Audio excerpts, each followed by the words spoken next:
Welcome agents to this Ingress video where we're going to have a look at Niantic's new overclock hacking system, which should make hacking these portals much more efficient, as you can do the equivalent of 4 hacks in one. So as you can see in the middle of that portal there is a gold octahedron, that's what Niantic are calling it, and that is the marker of a portal that has overclock enabled. Similarly, if you're in 20 meters range of that portal, you'll also see a tesseract above that portal when you haven't clicked on it. And because this is the very first time that I've actually done a 4D glyph hack, then I'm getting all the information about this new system from Niantic, which you can digest and read at your leisure. I would also say that it's not without its faults and glitches, which is what we're going to see very shortly. So the first thing that you have to do is go to the portal and then walk around with your camera enabled to enable that calibration. If you've got a strong calibration like I just did, so that means that I'm close to the portal and that it recognizes that I'm near it as well, then you actually get your 4 times glyph hack output, which is fantastic if the 4D glyph actually appears on your screen, which for the very first time in this video it doesn't. And so you can see that timer at the top of the screen is going down and down, and I'm thinking, where is it? But fortunately enough, this isn't the only overclock enabled portal in the vicinity. There are actually 3 others, so I'm going to have a look at another one very shortly. Obviously, not knowing what I'm doing and what on earth was going on there, I didn't get any of those glyphs right, and that output isn't really as good as it should be. So the next step then is obviously to go to the next portal and hopefully have a little bit more joy with the next one, and hopefully get a couple of those glyphs right if it actually turns up. And spoilers, it actually does turn up and it works properly on the next one, so great. An interesting thing then, so for that last one, it recognized that I was very near that portal and I had a strong calibration, and that would actually give me 4 times the glyph output.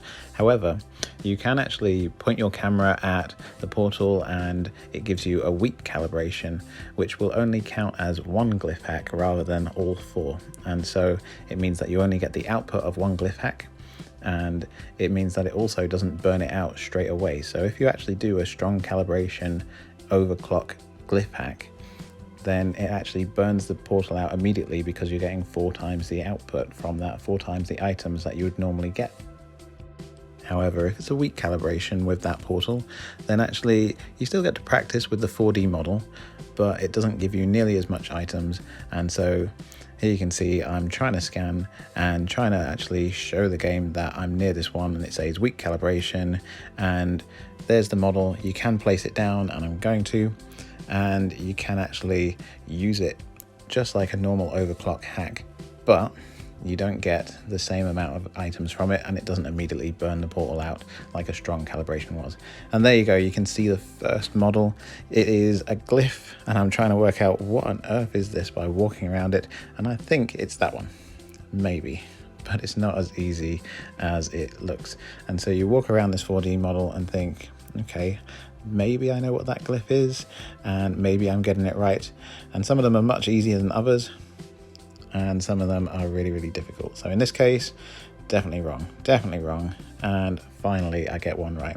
And if you watch my output here, you'll see then that it's actually just the equivalent of doing a bad glyph hack. Basically getting a couple wrong and only one right, and you don't get very many items. And that's because the calibration with the portal was pretty weak, and it means also that that portal isn't actually burnt out as well.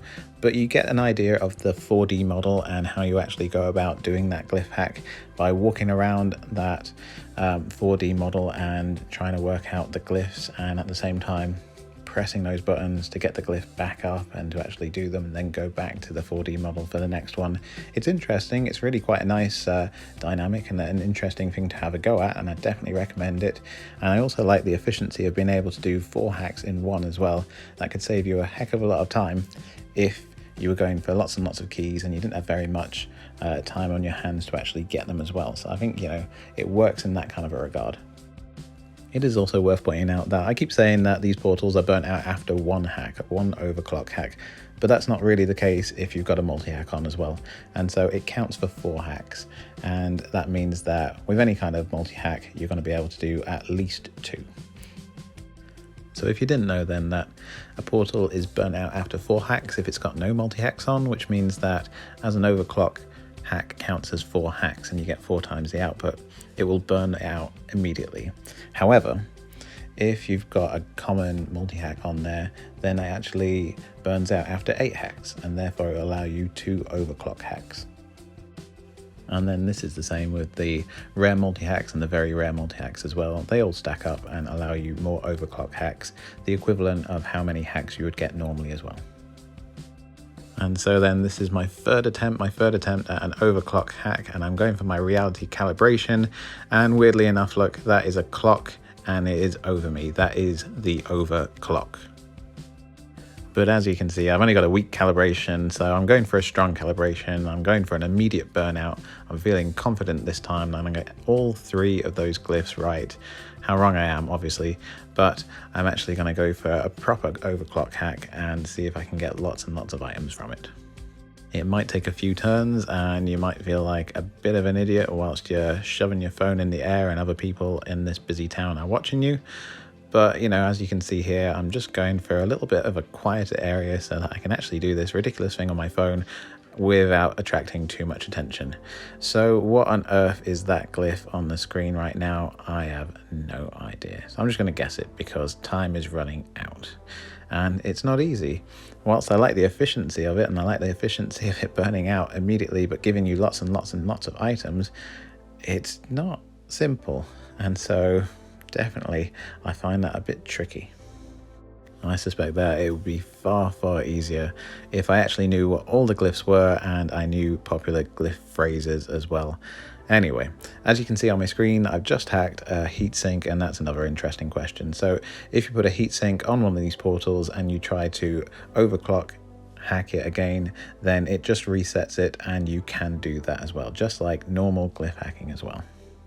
Okay, I found a couple more portals, and whilst they're going on in the background, I'll go through what you need to know about overclock portals. So one of the questions that you might want to know is, how on earth do I get an overclock portal? There are none in my nearby vicinity. Well, Niantic say that it takes approximately 10 good scans of that portal to be able to have an overclock portal. However, it's not just that simple. You might have done 10 good scans of a portal and think they're brilliant, and it's still not there. So actually, some portals have more than 10 good scans of them, but unfortunately, they're just not overclock enabled at the moment.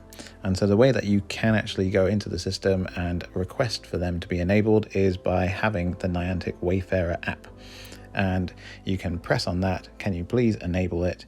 And it'll take a reviewing period of time. So that is anywhere between 4 hours to I don't know when, and Niantic will actually have a look at it and enable it if they've got enough scans and it works out. It is definitely not a guarantee though, and I would also say that the ones that I see today are really the ones that you can get all the way around those portals. So they tend to be statues and pillars and columns, and that clock as well, the overclock. Another good question then is, do the bonuses stack? So obviously overclock gives you 4 times the hack output if you are successful. And can you have 8 times the hack output if it's your first hack of the day, for instance? And the answer to that is no. Actually, it doesn't stack like that, and you just can't do lots and lots of multipliers. It will stack, however, if you have a fracker on the portal. If it's your first hack of the day though, it will give you 5 times hack output, so it'll give you the 4 times for the normal overclock hack plus 1 as well as your first hack of the day, or it'll give you plus 2 times that hack output if it's your 7-day streak for hacking too. So you could end up with 5 or 6 times hack output if it is on your daily streak. The final thing that you need to know when it comes to overclock hacking is that you need to have Niantic Lightship AR enabled on your phone. So you need to go into settings and just check that box, otherwise it's not going to work for you. And so in my final overclock hack of the day, you can see this wonderful statue in front of me, and I started with one where it glitched out and didn't work, and I'm also ending with one that it glitched out and doesn't work. So you can see my cube, I've got a strong calibration. I'm going to get 4 times glyph output for this hack. I place it, and where is it? So the system isn't without its glitches, it certainly happens, and I realized this immediately, and I just think, okay, well, I'll draw 3 random glyphs and hope for some of them to get it right. The frustrating thing obviously is that I'm not going to get very good glyph output for this. I'm not going to get a lot of items for it, which is a bit frustrating because it is a glitch. But I did get one right, which is not too bad considering. Hopefully those glitches are resolved soon. With that being said, thank you very much for watching. If you want to leave a comment, please do. I'll get back to you. If you want to leave a like, that'd also be very much appreciated. Definitely get out there and explore. I had a lot of fun with it today, and we can always hope for that medal in the future that Niantic might be bringing out. See you next time.